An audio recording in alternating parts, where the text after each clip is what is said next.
সাপ যদি কামড় দিয়েই দেয়, বিষাক্ত হোক বা বিষহীন কামড় হোক, আপনাকে অবশ্যই 2-3টা কাজ আছে যেটা খুবই গুরুত্বপূর্ণ। প্রথম কাজ হলো, আমরা বলি যে জায়গায় কামড় দিয়েছে সেটাকে অচল রাখা বা নিশ্চল করে ফেলা, ইমমোবিলাইজেশন। পায়ে কামড় দিলে ওই পাটা আর নাড়ানো যাবে না, হাতে কামড় দিলে ওই হাতটা আর নাড়ানো যাবে না, এটাকে স্থির করে অচল করে ফেলতে হবে। যত নাড়াচাড়া হবে সাপের বিষ তত ছড়াতে থাকবে। তাহলে এটা নাড়াচাড়া যাতে না হয় সেই ব্যবস্থা করতে হবে। সেটার জন্য কাঠ দিয়ে হোক, বাঁশ দিয়ে হোক, বেত দিয়ে হোক, কিছু দিয়ে একটা স্প্লিন্ট দিয়ে পাটা বা হাতটাকে স্থির রাখতে হবে। এটা হলো প্রথম গুরুত্বপূর্ণ কাজ। দ্বিতীয় গুরুত্বপূর্ণ কাজ, আমরা শক্ত করে জোরে বাঁধুনি দেই, যেটা অনেক সময় ক্ষতি করে ফেলে।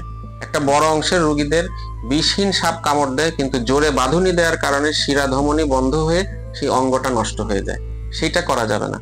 যদি আপনারা বাঁধুনি দিতে হয়, সেটা খুব হালকা করে মোটা কিছু দিয়ে দিতে হবে, একটা গামছা দিয়ে বা ব্যান্ডেজ দিয়ে কামড়ের ঠিক উপরে হালকা করে একটা বাঁধুনি দেওয়া যেতে পারে। আর 3 নম্বর গুরুত্বপূর্ণ কাজ হলো, কামড়ের পর বিষধর হোক আর বিষহীন হোক, ওঝা বা অন্য কোনো কবিরাজ এদের কাছে সময় নষ্ট না করে আপনি অবশ্যই নিকটস্থ হাসপাতালে যাবেন।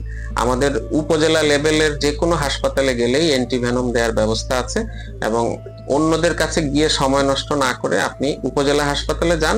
ওখানে চিকিৎসকদের জানা আছে, ওনারা আপনাকে কি করবে। ওনারা লক্ষণ দেখে বুঝতে পারবে যে এটা বিষধর সাপ নাকি বিষহীন সাপ। 85 ভাগ সাপের কামড়ই কিন্তু বিষহীন সাপ দিয়ে হয়। সুতরাং ভয় পাওয়া বা আতঙ্কিত হওয়ার কিছু নাই। আপনারা ওঝার কাছে না গিয়ে নিকটস্থ উপজেলা স্বাস্থ্য কেন্দ্রে যাবেন, এটাই আপনার জীবন রক্ষা করবে।